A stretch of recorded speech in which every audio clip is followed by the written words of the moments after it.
RMC, Bourdin Direct. En novembre 2015, les inégalités entre les hommes et les femmes. En novembre 2015, le Forum économique mondial rend un rapport et estime qu'au rythme actuel, il faudra 118 ans pour supprimer les inégalités entre les hommes et les femmes. Mais pour certains d'entre nous, ces inégalités n'existent pas. Autre étude. Les inégalités salariales entre hommes et femmes, une fiction pour 63% des personnes interrogées. Les femmes sont moins douées que les hommes, donc on les paie moins. C'est ce que pensent beaucoup aussi. 50% des hommes pensent cela. Et puis, les hormones dictent l'attitude des femmes. C'est un cliché sexiste qui a la vie dure. Eh bien, parlons de tout cela avec nos deux invités, puis avec nos auditeurs et auditrices, Céline et Driss, qui seront là avec nous dans un instant. Marie Servetti, bonjour. Bonjour. Merci d'être avec nous, Marie Servetti. Merci à vous. Julien Aubert, bonjour Julien Aubert. Allô, Julien Aubert. Oui, bonjour. Bonjour. Alors, Marie Servetti est directrice de l'association FIT, c'est cela, Marie Servetti, FIT? Absolument. Une femme, un toit. Voilà, une femme, un toit. Le seul centre d'hébergement et de réinsertion pour les femmes victimes de violences. Julien Aubert est député Les Républicains du Vaucluse. Julien Aubert, vous aviez refusé de féminiser le titre de président de l'Assemblée nationale.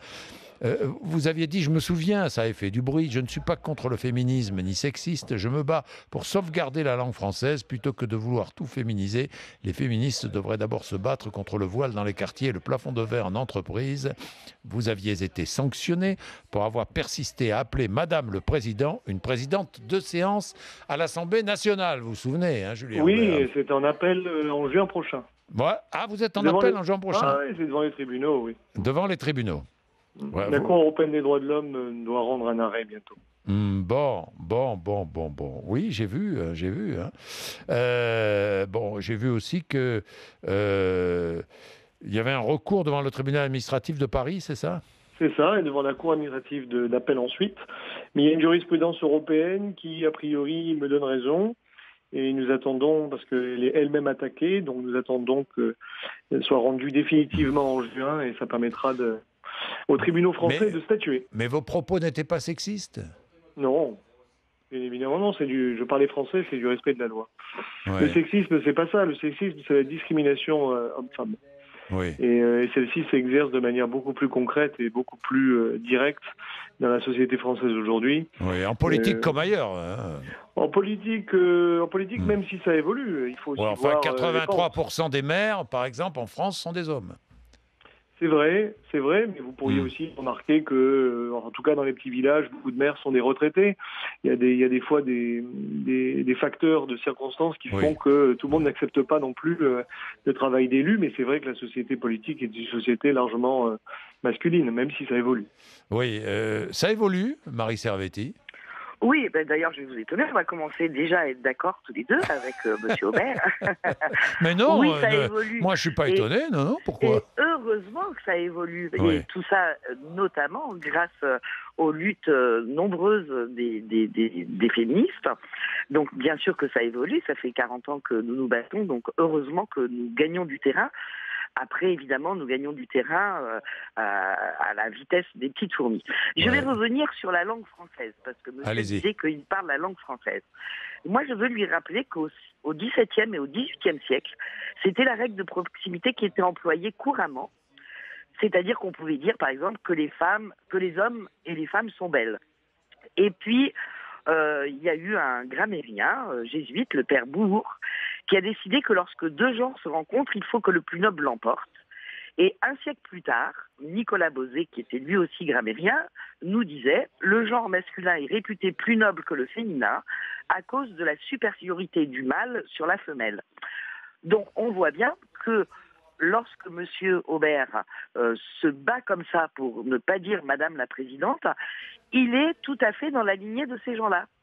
C'est-à-dire que la grammaire est sexiste, alors, Marie Servetti. Mais la grammaire l'est depuis que ce jésuite nous a expliqué que le masculin étant, le mâle étant plus noble que la femelle, il fallait qu'il l'emporte dans la grammaire. Mais ce n'était pas comme ça auparavant. La langue française ne se parlait pas comme ça. Ah bah alors, Julien Aubert, on devrait, c'est vrai, vrai. Ah bah oui, pourquoi dire les hommes et les femmes sont beaux?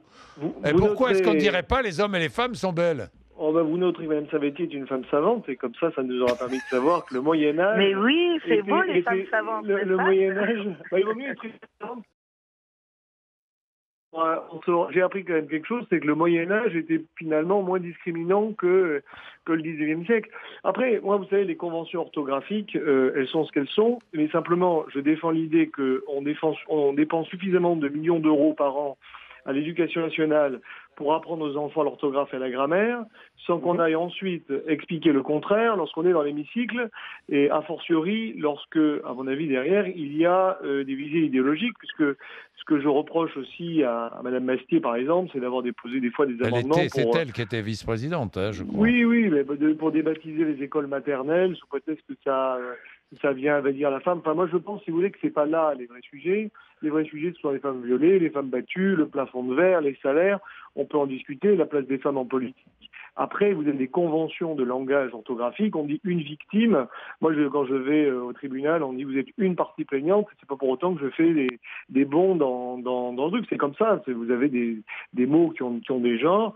Et je pense pas que le combat aille jusque-là. Je suis même très, circonspect quand je vois l'orthographe évoluer. Je suis allé voir votre site, Madame Servetti, vous dites des femmes battues U.E.S, vous savez, pour marquer la différence entre le masculin et le féminin. Moi, je crois que l'avenir de l'orthographe, c'est pas le morse. Donc, du coup, effectivement, je suis beaucoup plus sur des combats réels que sur des combats orthographiques. Bon, Marie Servetti. Alors, on n'écrit pas les femmes battues U.E.S, puisqu'il s'agit de femmes, donc il y a U.E.S. Vous m'avez compris. Non, je n'ai pas compris parce qu'il faut être bien clair quand on s'exprime. Mais par contre, si on dit des victimes battues, en effet, on va mettre ES. Pourquoi E.S. Pourquoi? Parce qu'en effet, on prend en compte que des hommes peuvent être battus. Voilà. Et ça, ce n'est pas notre association qui l'a inventé, mais c'est le Haut Conseil à l'égalité entre les femmes et les hommes qui a sorti un guide extrêmement précis pour une communication non sexiste de la langue. Et en effet, on peut utiliser l'écriture épicène afin de pouvoir montrer à ceux qui lisent et à celles qui lisent que tout le monde est pris en considération. C'est ça l'intérêt de... Il faudrait changer, Marie Servetti, il faut changer les règles, certaines règles grammaticales. Eh bien oui, parce que monsieur disait quelque chose d'important. Le combat, par exemple, contre les femmes violées, contre les femmes victimes des violences conjugales, c'est un combat qui est très important. 86 000 femmes sont violées chaque année en France. 217 000 femmes sont victimes des violences conjugales. Donc bien sûr, c'est très important. Ces combats ne sont pas dissociés justement du sexisme. Parce que lorsqu'on apprend à une petite fille, depuis qu'elle est toute petite, que le masculin l'emporte sur le féminin, oui, en effet, l'éducation nationale ferait bien de prendre du temps sur ce que ça veut dire l'égalité entre les filles et les garçons. Et ne serait-ce déjà que dans des principes qui sont posés comme ça et qui sont quand même incroyables de se construire en se disant le masculin l'emporte sur le féminin. Donc, la question de votre émission, c'était est-ce que la société est sexiste? Ben oui, clairement. D'ailleurs, vous l'avez dit vous-même, Monsieur Bourdin, dans votre préambule. Moi, je pense qu'elle l'est. Je pense qu'elle l'est. Je vous le dis sincèrement, je pense qu'elle l'est. Elle l'est, Julien Aubert, sexiste ou pas? Je pense aussi, oui. Ouais. Je pense qu'elle l'est, mais comme je suis un optimiste, je pense que ça évolue quand même lentement mais sûrement. C'est vrai que ça évolue, c'est vrai. Après, si vous voulez, moi quand je vois qu'il a fallu attendre 2001 pour permettre à une femme de ligaturer ses trompes sans l'aval de son mari, je me dis qu'on est quand même... on avance. Mais Julien quand même Aubert, assez lentement. Julien Aubert, il va y avoir des primaires dans votre parti, à part Nathalie Kosciusko-Morizet et Nadine Morano, qui ne sont pas sûrs, mais alors vraiment pas sûrs du tout de pouvoir être au départ, vous n'aurez que des hommes. Une femme en politique, très bien, mais les hommes acceptent-ils qu'une femme devienne présidente de la République? Demandez aux socialistes, M. Bourdin. Oui, non, mais vous êtes pareil, vous êtes pareil. Je rappelle que Mme Royal a été désignée comme candidate. On ne peut pas dire que ses petits collègues lui aient facilité la vie lors de sa campagne présidentielle. Moi, je pense que les Français... Vous n'avez jamais, vous, envoyé une candidate, hein? Pardon, Julien Aubert. Hein? Oui, enfin, très honnêtement, c'est pas un critère. Enfin, pour moi, Non, s'il y avait une peut-être. femme, Enfin. non, mais je pense pas qu'il faut une femme pour une femme, si vous voulez. Je pense qu'il faut une femme parce qu'elle a un projet par rapport aux primaires, par rapport au peuple français, parce qu'elle porte une vision. Vous voyez, par exemple, Christine Lagarde se déclarait candidat. Bon, maintenant, elle peut plus puisqu'elle va être reconduite candidate au FMI, comme vous voulez, même ça avec qui. Si vous voulez, je serais pas. Voilà, moi, je pense que ce serait bien, mais dire il faut absolument une femme, donc on en trouve une. Bon. Madame Kosciusko-Morizet, elle a une vision, elle a sa propre sensibilité, donc c'est intéressant qu'elle soit dans le débat. Mais enfin, je suis pas certain. Politique. Je ne suis pas certain qu'elle y sera jusqu'au bout. Bon, nous verrons bien. Nous verrons bien. Mais d'ailleurs, tous les élus finalement femmes des Républicains devraient donner des coups de main à Nadine Morano ou à Nathalie Kosciusko-Morizet. Moi, si j'étais une femme au Parti républicain, c'est ce que je ferais. Hein, je vous le dis tout de suite. Mais enfin, oui, Julien Aubert, oui. Bah, non, oui. Non, parce que vous savez, on se pourquoi positionne surtout par rapport aux idées. Oui, non, mais d'accord. Enfin, bon, pardon, mais enfin bon. Vous avez... Monsieur Bourdin, vous pouvez imaginer que toutes les femmes ne sont pas d'accord avec les propos tenus par Mme Morano ou par Mme Kosciusko-Morizet dans un sens comme dans l'autre d'ailleurs. Je suis d'accord, mais enfin aux Républicains, entre les uns et les autres, vous n'avez pas énormément d'écart quand même, hein, franchement. Enfin bon. Il y a quand même un écart entre Mme Kosciusko-Morizet et Mme Mme Morano, ça c'est vrai. Oui, non, ça c'est vrai. Ça c'est vrai. Oui, d'accord. Oui, bon, d'accord. Bon, bon, alors attendez, une petite pause.